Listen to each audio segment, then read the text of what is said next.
Ça y est, Bobby Lashley a enfin signé à la AEW. Amis du connard du catch, bonjour à tous.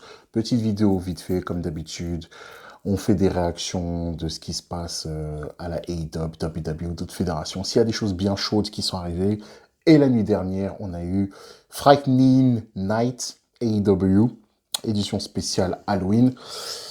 Il y a des choses qui m'ont dérangé quand même dans ce show. Déjà, on va parler de la fin, directement, le main event. Shelton Benjamin contre Swerve Strickland. Bon match, bien solide. Swerve qui a gagné. Et comme vous avez vu, à la fin, Bobby Lashley est intervenu. Et officiellement, le Hurt Business, ou peut-être ils vont l'appeler le Hurt Syndicat, comme ça a été très marqué par MVP depuis son départ de la WWE. Et ben, comme il a annoncé au micro, ils sont officiellement back in business.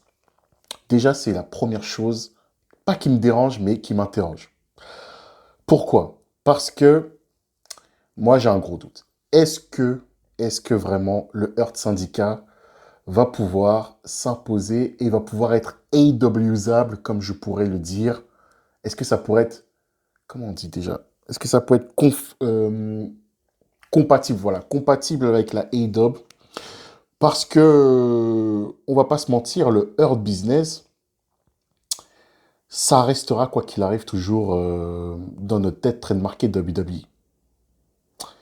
Est-ce qu'ils vont faire ce qu'ils avaient réussi à faire pendant le Covid? Je sais pas. Et j'ai des gros doutes parce que, vu comment la AEW est construite actuellement dans un gros barnum, dans un gros joyeux bordel, avec le BCC qui règne en maître, avec toutes les cartes qui sont en train d'être redistribuées, est-ce que le Hurt Syndicat va réellement pouvoir se greffer et imposer leurs pattes au sein de ce roster mirobolant à la AEW? Est-ce que vraiment Bobby Lashley, c'est un mec compatible pour la AEW? Quand vous voyez par exemple un Brian Cage, qui était franchement très over dans les circuits indie, qui était champion Impact de la TNA et tout, il était arrivé à la AEW. Première semaine, premier mois, il a eu son match de championnat contre John Moxley. Il a perdu. Il est parti de la Team Taz. Je ne vais pas dire que c'était un jobber, mais voilà, mid-card, voire upper mid-card, hein.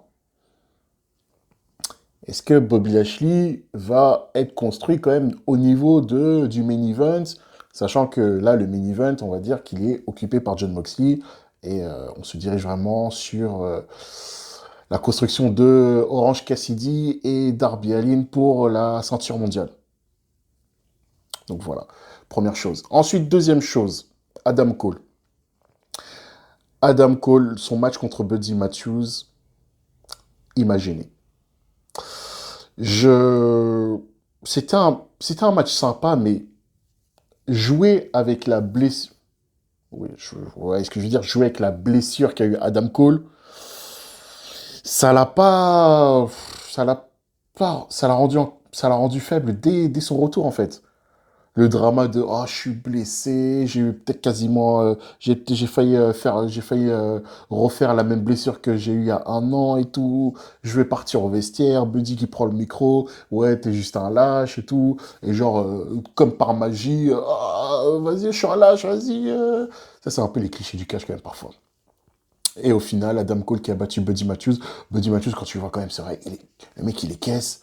Adam Cole, j'ai senti quand même un peu fatigué, hein. Franchement, bon, voilà, ça fait 14 mois qu'il a plus catché.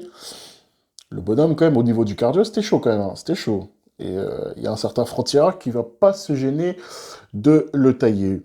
Donc ça, c'est un point qui me gêne. Et bon, après, les points qui... Et aussi un autre point qui me gêne. Là, on est toujours sur les points qui me gênent au niveau de la AEW en ce moment et de ce show en particulier. Private Party. Private Party, tu sens que ça a été rushé. Et en plus, on va faire un fil rouge de ce qui se passe avec le BCC. C'est là que AEW, parce que là, je suis toujours enthousiasme par AEW, mais c'est là où je me dis, AEW, ils commencent peut-être à un peu à se casser la gueule, ils vont peut-être se casser la gueule, et j'espère pas qu'ils vont se casser la gueule en fin d'année, parce que si franchement, la conclusion de la storyline BCC se termine en queue de boudin. Déjà que l'année dernière, AEW, vous êtes foiré avec le Devil, MJF, Adam Cole et tout, la gestion de tout ça, Samoa Joe, tout ce Barnum. BCC font le taf. Mais ce qu'il y a autour, là, j'ai encore des doutes. Je vois à peu près ce qu'ils veulent faire. Ils veulent vraiment, voilà, tout rebattre les cartes. Ils veulent vraiment tout rebattre. Là, c'est le main event et tout.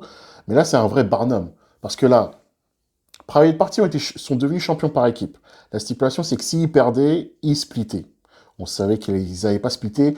Mais ce que je trouve ça un peu dommage, c'est que la revanche a été construite de manière rushée contre les Young Bucks. Quand ils ont gagné les ceintures par équipe, il y a eu la pop, mais après, les gens sont tout de suite passés à autre chose parce qu'il y a eu le main event entre Swerve et Shelton Benjamin, et donc Bobby Lashley est arrivé. Les Young Bucks, à la fin du match, ils ont face turn, parce qu'après, à la fin, ils se sont barrés, parce que voilà, ils se barrent, ils disent, ouais, c'est plus sécure là, A-Dub, nous on n'était pas là, on avait créé la A-Dub pas pour ça.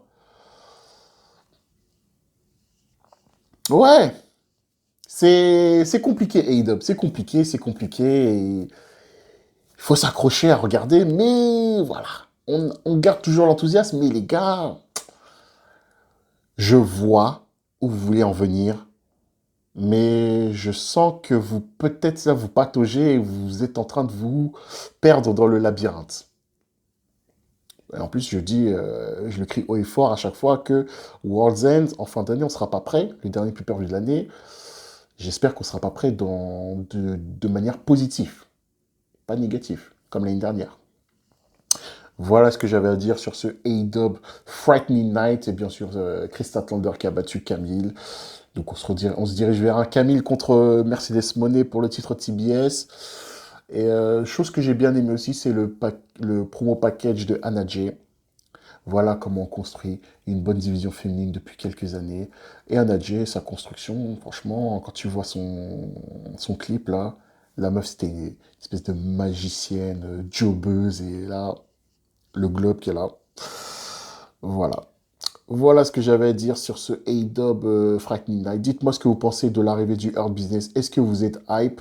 Moi, je suis pas très hype, comme vous avez pu le voir et l'entendre. Mais on va donner la chance à son produit. Et puis bon, espérons que ça réussisse. Mais je pense pas que le Hurt Syndicat est compatible au produit A-Dub. C'était votre ami Corner du Catch. Merci d'avoir suivi cette vidéo rapide et passez un bon long week-end de la Toussaint.